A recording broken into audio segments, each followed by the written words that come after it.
not only physical fear, it's the emotional fear, because they want to make a statement that you should be annihilated.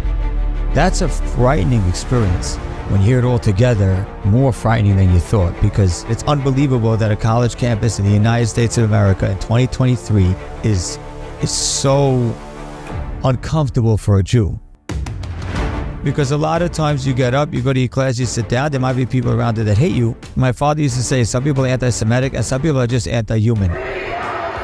What's your feeling and what was it like exactly? They don't just feel hostile from the students, they feel hostile from the professor. Palestinians always had a very loud group of people. A week later, where Jews got brutally murdered by Hamas, they're chanting on campus. Jewish people all across America are concerned about the rise in anti-Semitism. From their parents and from social media, from all these news outlets like Al Jazeera and BBC, we are killing their people. These people just say whatever they want, and it gets pretty crazy. You're terrorizing me, and I have to be careful in how I respond to you, but that's what we do. That they feel increasingly under threat. We're an unbelievable people.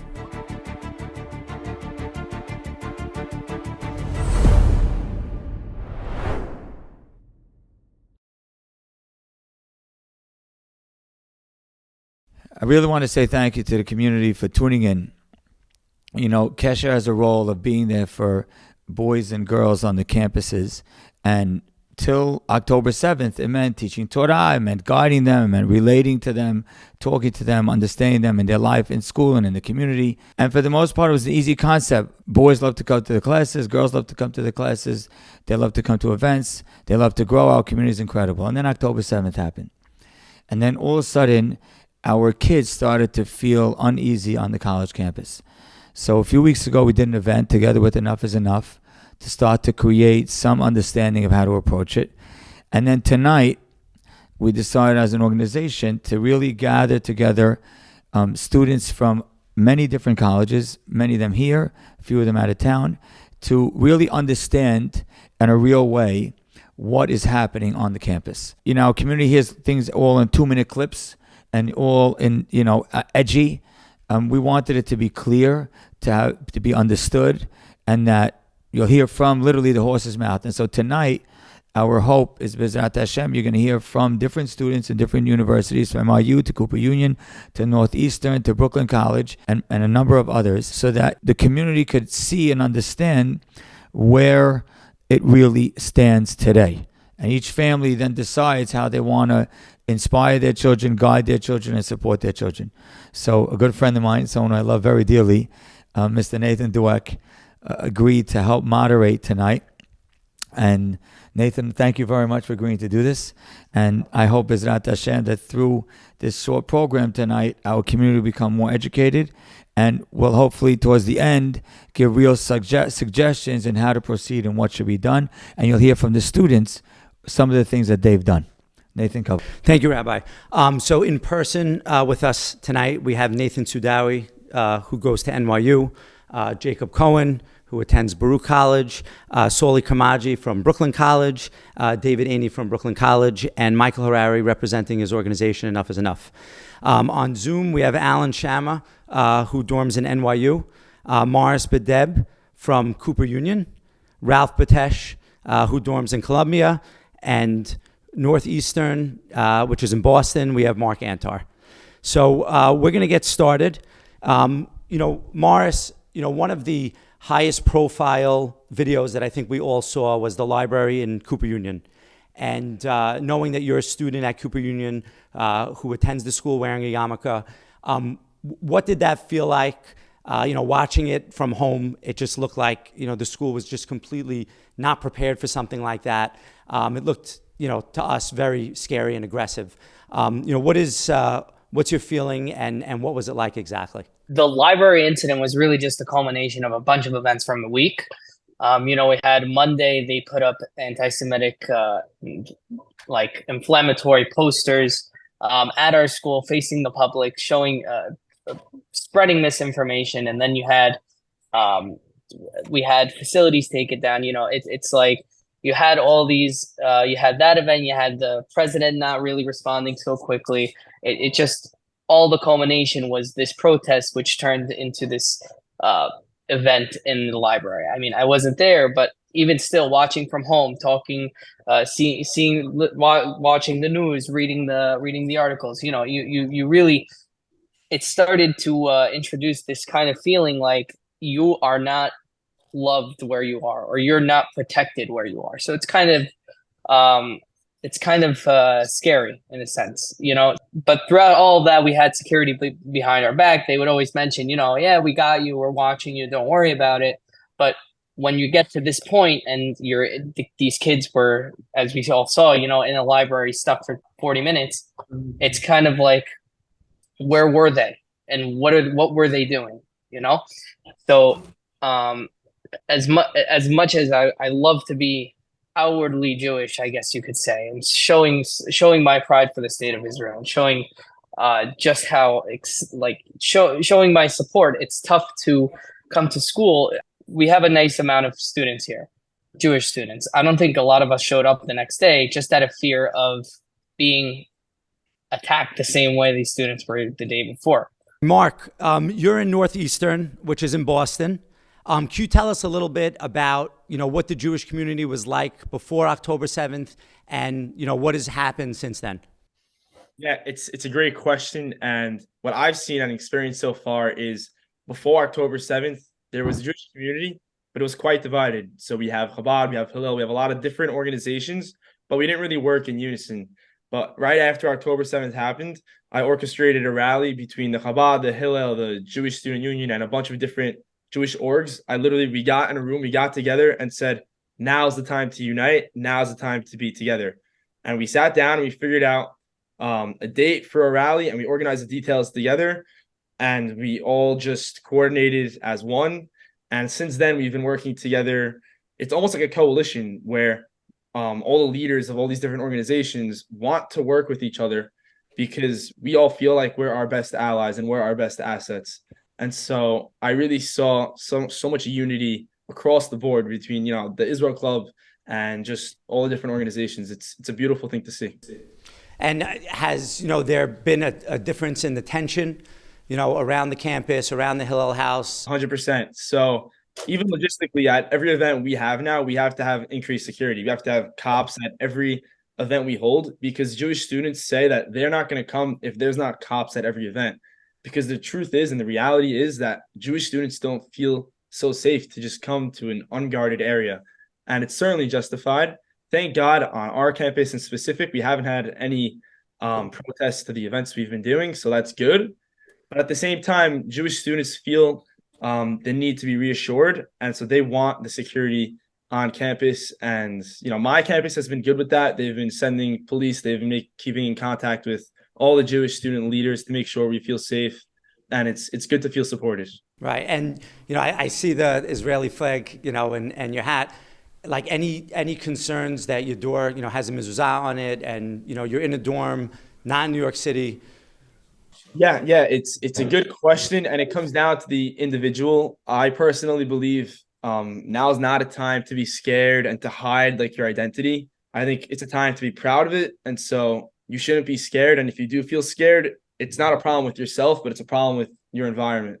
And so you should be proud of who you are, and definitely show your gear, show the Israeli flag, wear the hat, wear the kippah, because now more than ever, it's time to make our voices heard, and to let people know, we're loud and we're here and we're not going away.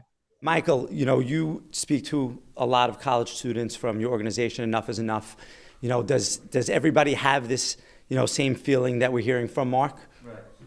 So a lot of students are really dealing with a different variety of different cases. You have people at Cooper Union, you have NYU, then you have someone like Mark who has, different instances. But I think the issue that really where it's all arising is the classrooms. So the students don't just feel, and I spoke to a few students that feel hostile in the classrooms. They don't just feel hostile from the students. They feel hostile from the professor. And that's really where the issue is coming from, because you have the students, you have the professor, and all those students in that classroom, when you have that one Jewish student, are feeling attacked by all these people, but it's not just from the students, from the professor as well. And that's slowly leading outside the classroom. So you have these students, they're in the classroom, they feel hostile. But then outside the classroom, you have these protests.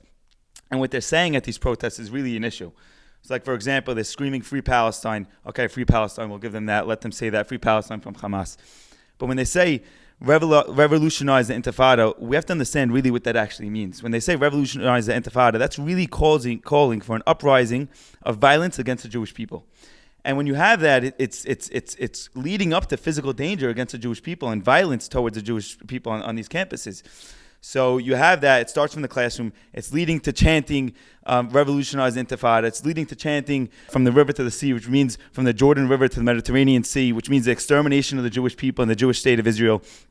And slowly by slowly, it's turning into violence. And you see, I got a video from someone that's in Columbia University, Yoel Ashkenazi, where first they were chanting that, and then a few days later, they start kicking students, and you have someone like people in Harvard where they're cornering students, and it's slowly by slowly getting worse and worse and leading into violence. Have you had any issues, in the classroom itself? I had one professor who canceled class one day because she said she was going to a pro-Palestine rally. And what that tells me is that this professor is making their opinions voiced. And by going to a pro-Palestine rally and supporting what Michael just spoke about, from the river to the sea, calling what Israel is doing a genocide, these different things, what that message that's giving off is that we care more about Palestinian students than Jewish students. Their lives matter more than others. 1,400 Jews were killed, and you're supporting that. You're being a part of that. And as a professor, that's not what you're supposed to be doing. You're supposed to be neutral. You're supposed to not put your opinions on students and force them to one side. And that's kind of what's causing a lot of these students to join these rallies. You mentioned the word scary before. Could you be just a little bit more specific? It's in Manhattan. It's 40 minutes from here. What is actually scary? It's not physically scary, right? We know there's police. We know there's people that are taking care of us. I don't think somebody's going to attack me. It's possible, and it's happened on college campuses, but that's not my personal fear. It's more of a psychological fear, right? You're scared to show your identity. My dad moved from Israel after the army. That's not something that I would make public in the classroom, even though it's something that I'm proud of.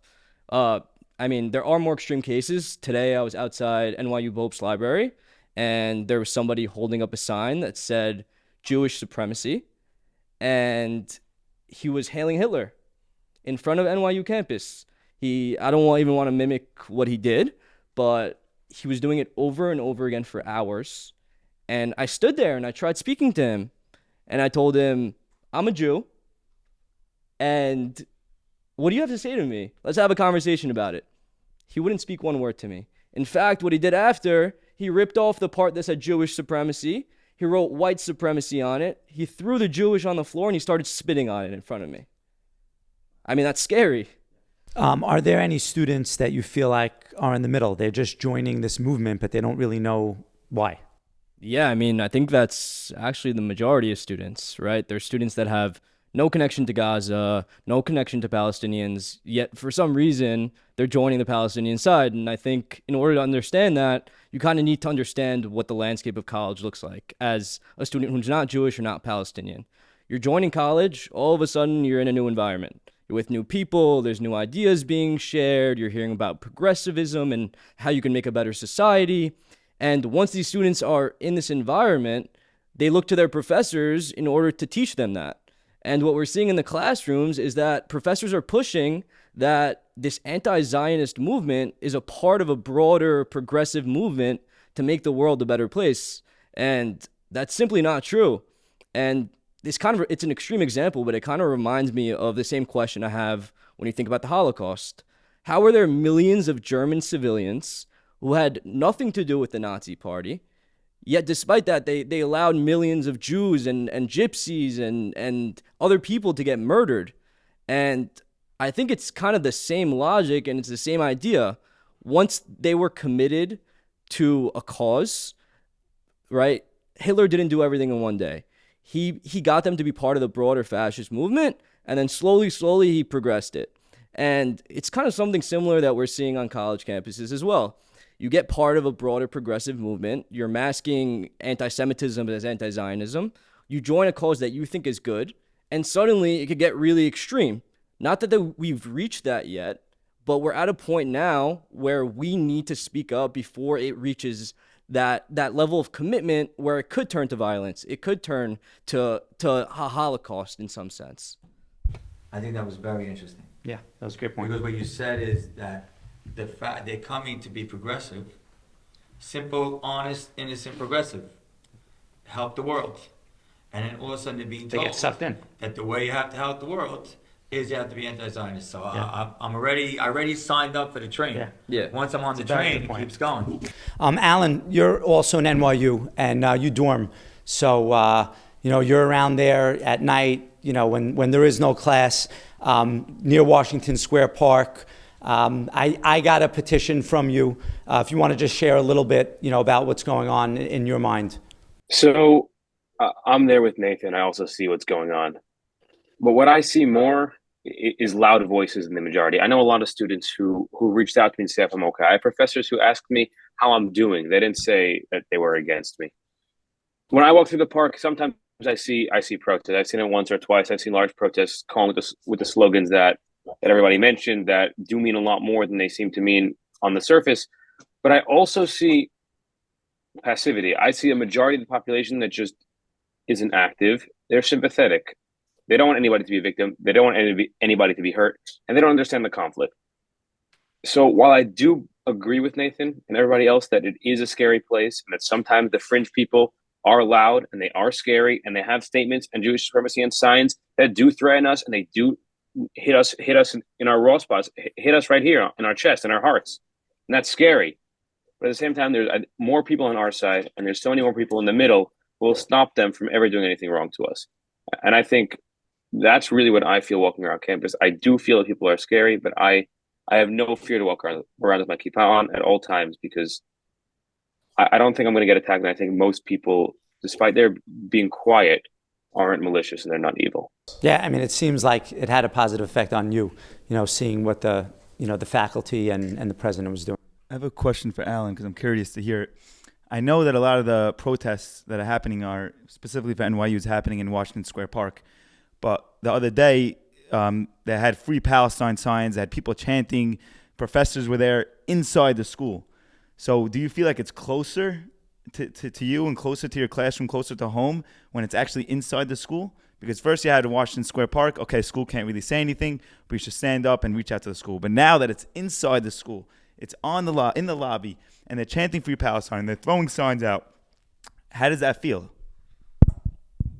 That was actually what made me write the letter. It was a violation of a safe space, a place meant for learning, and that bothered me a lot. And when I sat down and I spoke to President Mills, I was describing it, and I said there were signs and professors and megaphones, all the usual. And she said, no, not all the usual, all the unusual. She corrected me to let me know that what happened was not okay, and that what happened won't be happening again.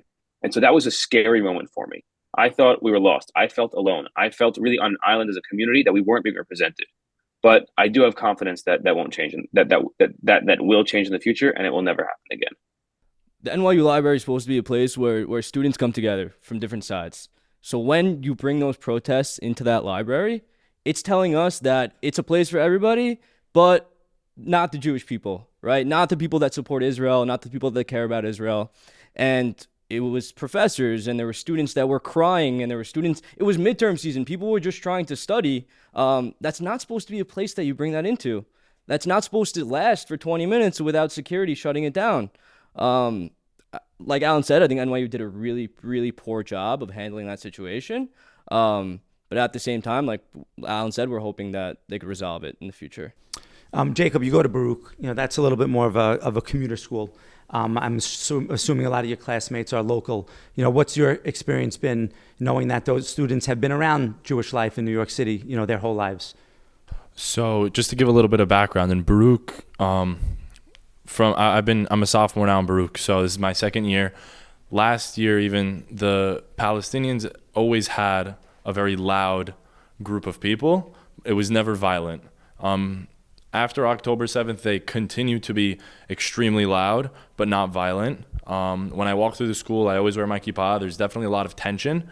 And one scary thing for me, I was never scared in a physical sense, but one scary thing for me is I hear stories from the Holocaust, from Holocaust survivors about how they felt with their classmates. And like one day they just weren't able to be friends with them, and one day they were seeing photos and propaganda all over the place and they didn't know who to trust. I relate to that, and that's a scary thing for me. Solly, also, you're in Brooklyn College. We were talking earlier, and you mentioned to me something about, also your classmates and how you're feeling, in the school and in certain activities. Yeah, so I'm in a tennis class. I believe I'm the only Jewish one there. Maybe there's some people there who don't define Jewish but culturally or something, but I'm the only Jewish one there, and there's a bunch of let's say pro-Palestinian kids, Muslims if you want to chalk it down to religion. And I wore my Chai necklace one day because they were doing a Gaza walkout, and I really wanted people to see that I'm not going to be scared by you walking out at 12:40, by the way, which is when lunch was. So they walked out not even when class was going on. But I walked past the protest, and I want them to know that they're not going to scare me. I'm going to walk by with my Chai necklace. I'm going to show my support. I'm not going to tuck it in. I get to the tennis court where we're playing, and I see them, and I'm talking to people who I usually talk to, and they give me faces. They're not talking to me. They talk to me 2 seconds, they walk, and they talk a different way. It's a class where you have to participate with other students because you have to play games against them, and they give you like this sort of, you're not human in a sense. They're above you and you're behind, and you'll never be the same. They'll treat other people who aren't like for instance, there's all different other kids in that class, different backgrounds. They'll talk to them. They see me, look away. They don't talk to me at all. I mean, do you think this is, a short-term thing? Do you think they're just naive, and over time, they'll come back around? Anti-Semitism on college campuses has been happening for way over the past, year plus. And it hasn't been, it's okay to criticize Israel. People criticize the American government all the time, but what they've been doing for the past year plus is they've been making anti-Semitic statements like revolutionize Intifada and so on. So it's not criticizing Bibi Netanyahu or criticizing the Israeli government.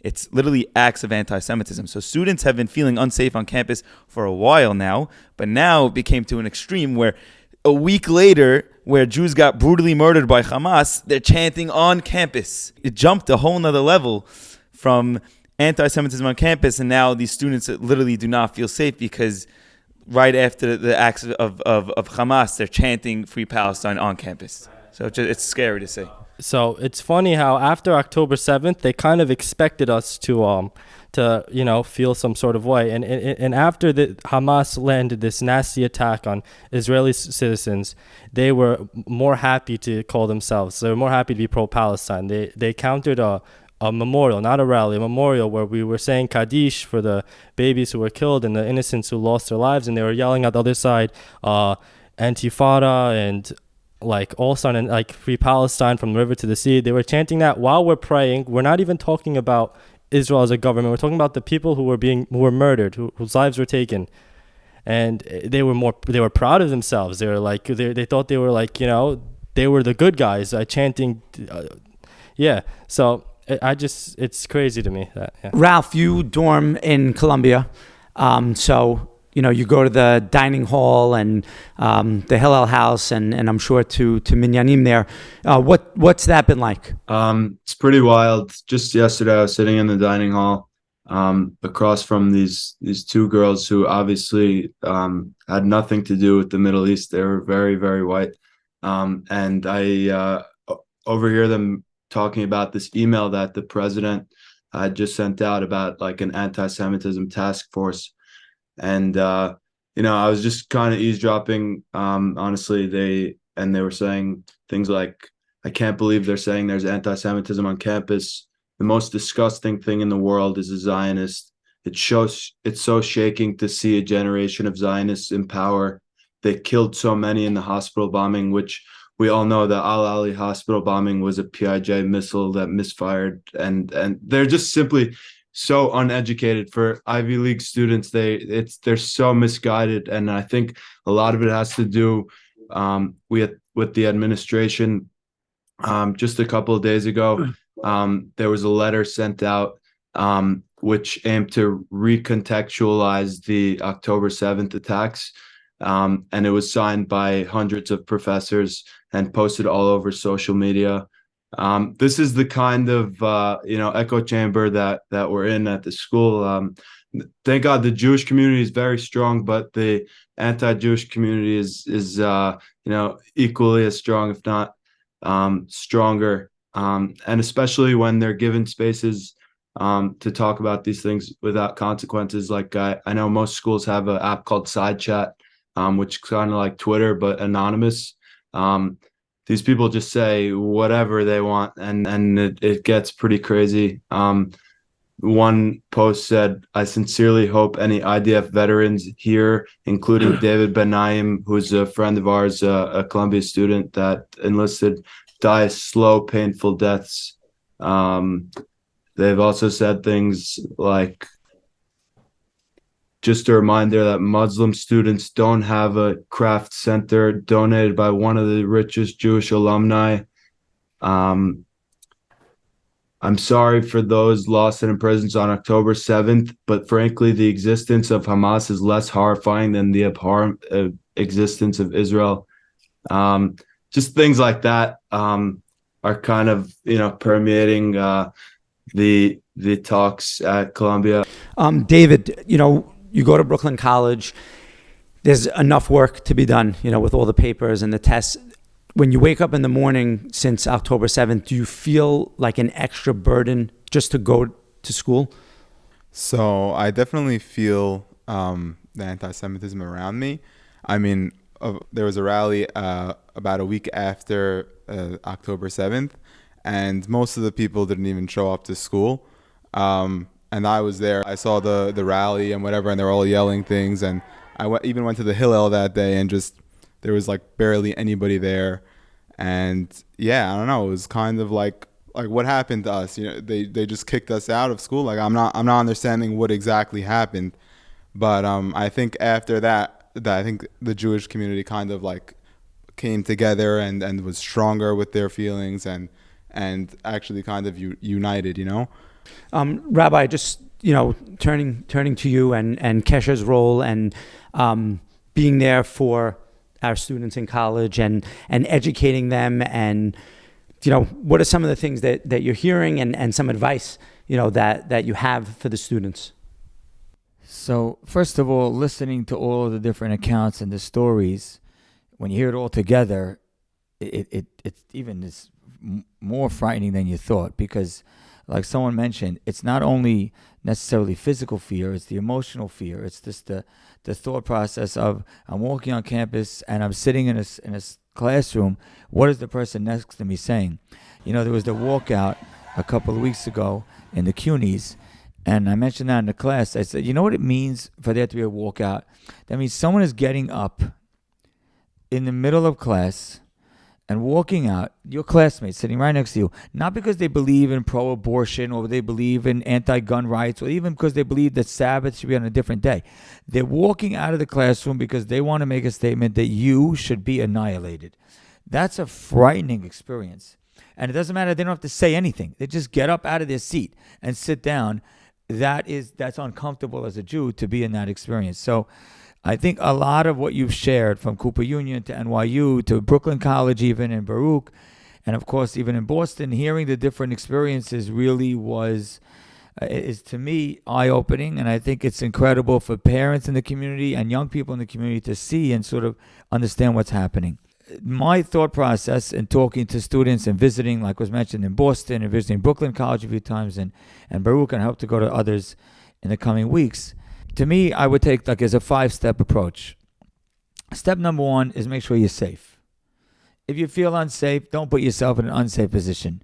No one here needs to be a hero and God forbid, get hit. It's not, or something worse than that. The first thing is, am I safe? The second thing I think to realize is that a lot of times when we hear this, and I don't know if people will appreciate me saying this, but I'll say it anyhow. A lot of times when we hear this all collectively, it sounds like really chaos. I think a lot of students are going to school and coming home, or going to school and going to their dorm room, and they're not experiencing that much on a day-to-day. There are days that are tough. There are rallies and there are moments that are tough.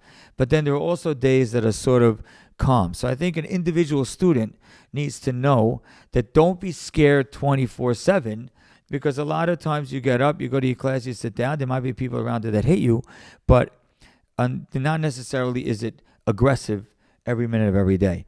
That's point number 2. Point number 3, I think, is answering. I think if you're going to speak up, for the most part, you want to make sure that there's a value to what you're saying. A value to what you're saying means someone on the other side is going to listen. Or at least, like was mentioned here a few times, not everyone that's on the other side really hates Jews. Like my father used to say, some people are anti-Semitic and some people are just anti-human. And I think in these rallies, there's some of that too. Like some people just like the hype, some people are just crazy. So when you have people like that, they might not be worth the conversation. But when you're going to speak up, you want to make sure that you're saying something that can be heard. And was mentioned here, that means be educated on it enough to know what you're talking about. And you don't have to know the whole scope of the story in order to be educated enough. That means if you just understand, like you said, the answer to why it's not an apartheid state, or they say, Israel's also killing babies. There's a very simple, clear difference. Palestine is targeting Palestinians are targeting babies. Hamas are targeting babies. We're not targeting babies. We want to kill terrorists. We want to remove terrorists. That's all we want to do. The babies is something, if it was up to us, we'd completely avoid. If it was up to them, that's specifically who they want to hit. So that's just one simple thing. So even if you don't know the whole history and you don't know from 1948 till now and even 100 years before 1948, some of those things are simple concepts that there might be people who are open to hearing. So there were some people involved who made petitions, who we're going to hear about, that sent petitions to their colleges or had an audience with the president of the college. When you could speak up and it's going to be listened to, I think it's valuable. But then step 4 is sometimes silence is the right approach. Sometimes, like I said, sometimes the people on the other side are crazy. And when the people on the other side are crazy, you don't necessarily need to, not necessarily is the right thing to do to say much. There's an interesting Rashi, to give a little Torah here. The day that October 7th happened is the day that in Israel they started reading Bereshit. And the first Rashi in Bereshit is a very powerful Rashi. Rashi says the Torah should really start with the first mitzvah. Why does it start with the beginning of creation? And says Rashi, because of Koach Ma'asav Higid La'amo, Hashem is giving strength to his nation. Because the world is going to say, and it's unbelievable that on the day they started reading in Israel, the world was saying that. The world is going to say that the Jewish people stole Israel. And your answer needs to be that Hashem created the world and Hashem gave us this country. So I once heard someone ask a question.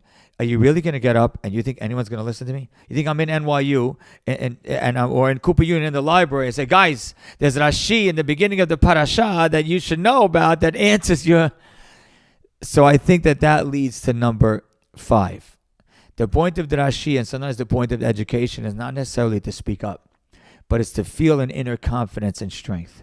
Rashi is writing it for us to know. And it's important to be educated even if you're not going to a campus, or even if you're never going to speak up. You need to know. Because the only way to know how to respond is to know the other side. If you ever see a Gemara, the Gemara always gives you both sides, even the side that is not the halakha. Why do we need to hear the side that's not the halakha? Because the only way I could crystallize the side that we hold like is to understand what it's up against. So the same thing is true here. In order to understand what we believe in and the history of our nation, and understand, the right that we have for what we're doing, we need to understand what the other side is thinking and how we respond to that. So, but all of that, in some cases, will give us the ability to answer, but in every case needs to give us the confidence to know the answer. So I think, again, in breaking this down and hearing all that's happening on 5 steps. Number 1 is make sure you're safe. Don't be too much of a hero. Number 2 is there are moments, a lot of time, even past since October 7th, that the hype is a little stronger than what is.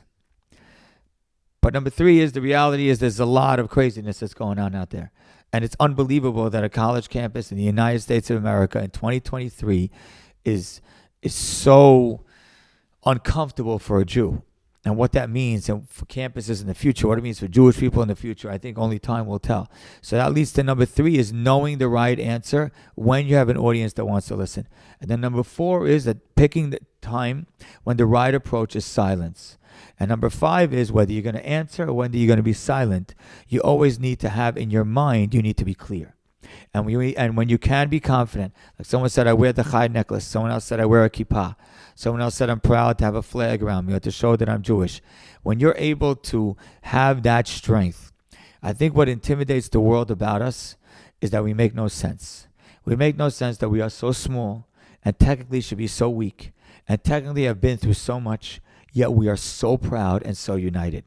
And watching the Jewish people in the last month has been so inspiring for just as a rabbi and just our community and even the whole Jewish world. And having access and making speeches that go to different cities around the world, I've gotten so much feedback from different places of people that are so connected to this and care so much, from Cleveland to Boston to Chicago to just all over the world. Everyone is uniting behind this. The beauty of our nation is this fifth step, that we are confident and we are strong. And we believe in Hashem, and we believe in our Torah, and we believe in our nation, and we believe in having a country. And all of that is something that needs to give us a tremendous amount of confidence. We're a kind nation. You know, there's parts of us that just wants to say, like, just, why do we even, like, you're terrorizing me, and I have to be careful in how I respond to you. But that's what we do. We're an unbelievable people. And those of us, the world may understand it. For a lot of cases, the world may never understand it. But we need to be even prouder in the last month than we were a month before. Because watching how the Israeli soldiers are responding, watching how the Jewish people are responding, watching the unity and the pride that's coming out of this and the belief that's coming out of this in Hashem and in each other is something that has to give us an incredible amount of strength, an incredible amount of pride to be us. And to be part of this incredible nation, whether the world understands it or not. Guys, can you share with us some of what you've done, you know, based on what Rabbi Haber just said, how you mobilized on campus and how you are, putting your efforts around some of his suggestions? Yeah, so as a community, we felt that NYU wasn't representing us enough. We felt that they had a protest in the library, similar to Cooper, not as violent, and also other rallies in the surrounding areas that were using these slogans, and we felt targeted, we felt attacked. And the president did come out with a couple of statements, but it wasn't enough for us. So we had a petition, we wrote a letter, we sent it out, we got 4,000 signatures, we got Congressman Richie Torres, we got Ambassador David Friedman, former ambassador to Israel. We got prominent celebrities, Jessica Seinfeld, Benjamin Brofman. We got people high-level NYU alumni who agreed with us. And because of that, I was able to sit down with President Linda Mills, president of NYU, for an hour and a half yesterday. And she's the daughter of Holocaust survivors. She was sympathetic. And what she told us basically was that we are behind you. She wasn't as committed to bringing out strong statements. She felt that in this climate, the stronger the statement, the more we ostracize the other side. And when they're ostracized, they're more likely to turn to violence. And so she's been expressing a little bit more passivity. But she said that she doesn't want that passivity to make us think in any way that we're not supported. So the administration, the leadership, NYU is 100% behind us. And they actually started coming out with policies just last night and going forward in this next week that are supposed to protect us further on campus. Last night, they issued an email saying our commitment to enforcing our policies. They said anti-Semitism and Islamophobia are completely not okay. And any violation of racism, anti-Semitism, or any hate speech that goes past political speech and any incitement of violence will be met with swift and severe punishment up to suspension and expulsion. So we do appreciate NYU taking those steps. We hope there will be more.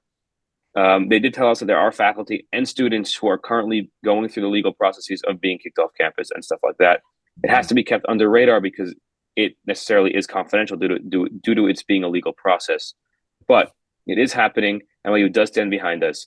There's a fringe minority that is being loud, but through reporting these things and getting them off campus, and through mandatory anti-Semitism courses starting next year, hopefully, and through more statements coming out and the enforcement of these policies, I have hope that NYU can become a safer place for us. Nathan, you were on Fox News. You go to NYU, which Michael just referenced. You want to tell us a little bit about what you spoke about and what you're feeling? Yeah, I mean, I think the goal for me going on Fox News is to show the world that what's going on college campuses, how we see the anti-Semitism, and the fact that we need to speak out about it. we grew up in school learning about anti-Semitism throughout Jewish history, and obviously it's something you learn about and you feel, but it's the first time in my life now that I feel it tangibly on college campus. It's scary, it's natural, but at the same time, like Mark said, we need to be loud and we need to be proud, and you need to turn that anger into something positive, and that's what we're trying to do throughout campus and everywhere else. You know, what is it that maybe the community or the high schools could do better to prepare our children to go to college and to, you know, be successful and to be in a classroom and, you know, have conversations, whether it be about Israel, about, you know, current events, and what's some advice that you'd give a senior or junior in high school right now on mindset? I'd say this might be somewhat controversial, but I think something that the Jewish yeshivas have to improve on is educating better on the other side, because admittedly, the pro-Palestinian protesters do have some valid claims. I think most of them are misguided, but I do think some of their claims are valid, and that we should be taught in school that no, it's not necessarily one-sided and Israel's perfect. Like, it's just simply not true. You could be a Zionist and still criticize Israel. I personally didn't feel that I was taught to properly criticize Israel until after leaving high school. So I think to educate yourself from a young age on the various perspectives. Yeah, I think this question will get to everybody because everybody seemed to jump up. Michael, I think, like you said, there's definitely two sides to the story. So we could see the Palestinian side and we could see the Israel side, but I think what we have to do as a community is start from the elementary school, because we're learning things like the Byzantine Empire, which is important. I'm not discrediting that, but students don't know the basic history of the Jewish people and where they came from. And when they don't know the history timeline, they're standing in front of a student on campus, and I've got plenty of text messages from students, and they're coming at me with all these questions. Israel's an apartheid state. They're ethnically cleansing. The West Bank is a place for an open air prison, just like Gaza.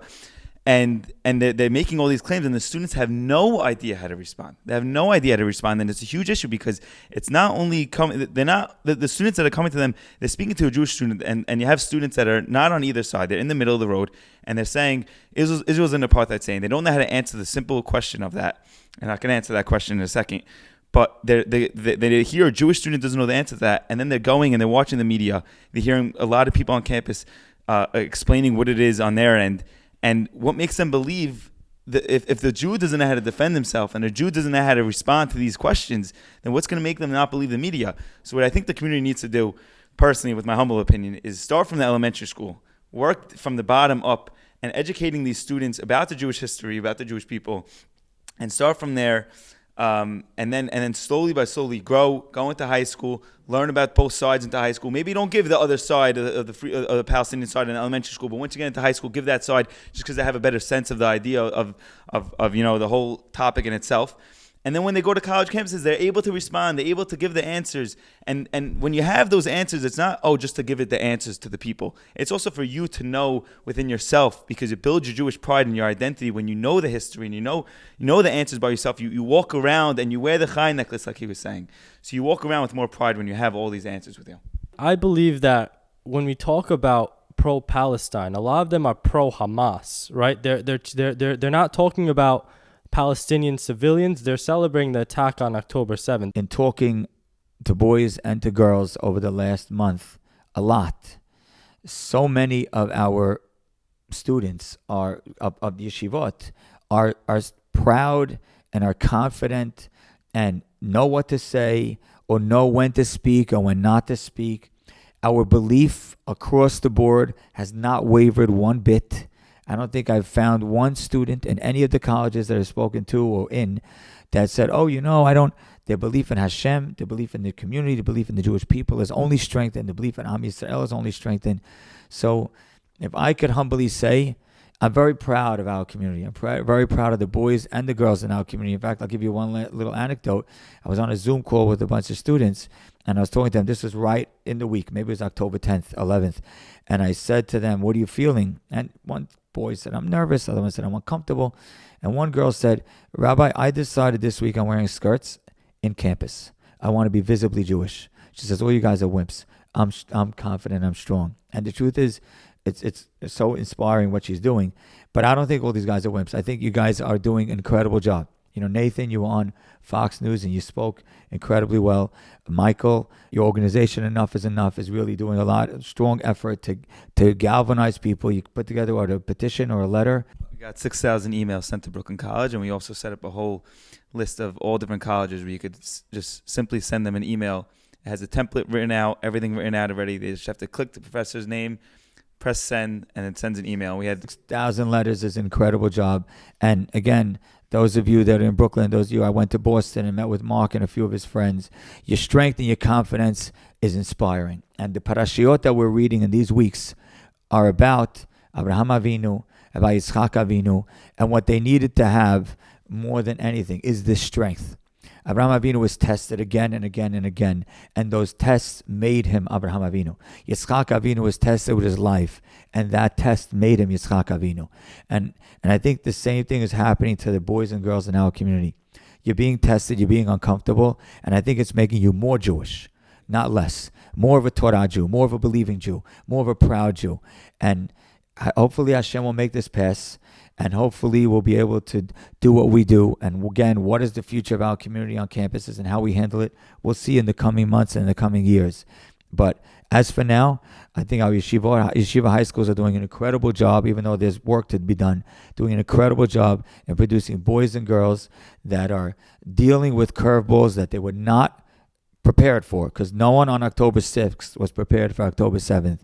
And your response and your dignity and the way you carry yourself has really captured what Nathan said. You're walking around saying, I believe in what we are and everything we stand for, and I don't care. So thank you very much. I think that, just sitting, with you guys, I'm inspired, and you guys are absolutely amazing, and there's a lot more pride than fear. And I think, an article I sent the Rabbi that was sent to me from a friend of mine who made Aliyah and lives in Israel. It was written by, the author is Avi Lewis. It's been going around, and it's a letter to the world, and it says, Dear world, I don't care. And, there's one excerpt that I'll leave you guys with, because you're out there. I'm going to work, I'm coming home, you're out there, you're with people, and you're facing things every day. So hopefully, we'll leave you with this. So, a piece of it says, I don't care that you're mad. I don't care if you're out on the street waving your flag and chanting your slogans. We won't die silently the way you want us to. For the first time in 2,000 years, we are organized, we are motivated, and we will defend ourselves. We fight for light over darkness, morality over evil.